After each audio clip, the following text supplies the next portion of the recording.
Cricket से जुड़ी तमाम खबरें, वर्ल्ड रिकॉर्ड, आईसीसी रैंकिंग और आने वाली सीरीज के शेड्यूल से बाखबर रहने के लिए सब्सक्राइब करें बी ऑफिशियल चैनल को और दबाएं बेल के बटन को ताकि आप हमारी लेटेस्ट वीडियो सबसे पहले देख सकें।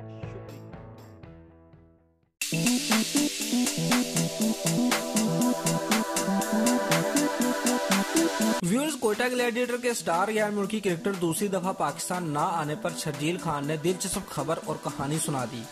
कहते हैं कि आइंदा इन्हें ड्राफ्टिंग में शामिल ना किया जाए। मीडिया से गुफ्तगू करते हुए शर्जील खान ने कहा कि गोरे अपनी बीवियों से डरते हैं और वो इन्हें अपने दबाव में रखती है। व्यूअर, शर्जील खान का मजीद कहना था कि वादा करके पाकिस्तान ना आने वाले इंटरनेशनल क्रिकेटर ने नामुनासिब रवैया इख्तियार किया। साथ ही उन्होंने देसी और वलायती बीवियों के रवैयों का जिक्र भी कर दिया।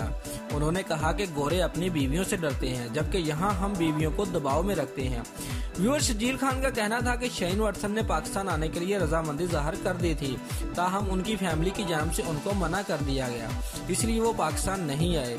व्यूअर, दूसरी तरफ पेशावर ज़ल्मी के टॉप ऑर्डर बल्लेबाज मोहम्मद हफीज ने कहा कि पीएसएल पाकिस्तान की लीग है।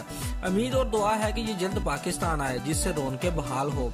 दोनों स्टार क्रिकेटर ने लीग हकाम की तवज्जो दिलाई कि आइंदा ड्राफ्ट में शामिल तमाम क्रिकेटर के पाकिस्तान आकर खेलने को यकीन बनाने के लिए ठोस इकदाम किए जाएं। दोस्तों, अगर आपको हमारी आज की वीडियो पसंद आई है तो वीडियो को लाइक और शेयर लाजमी करें और हमारे चैनल को सब्सक्राइब करना मत भूलिए। शुक्रिया।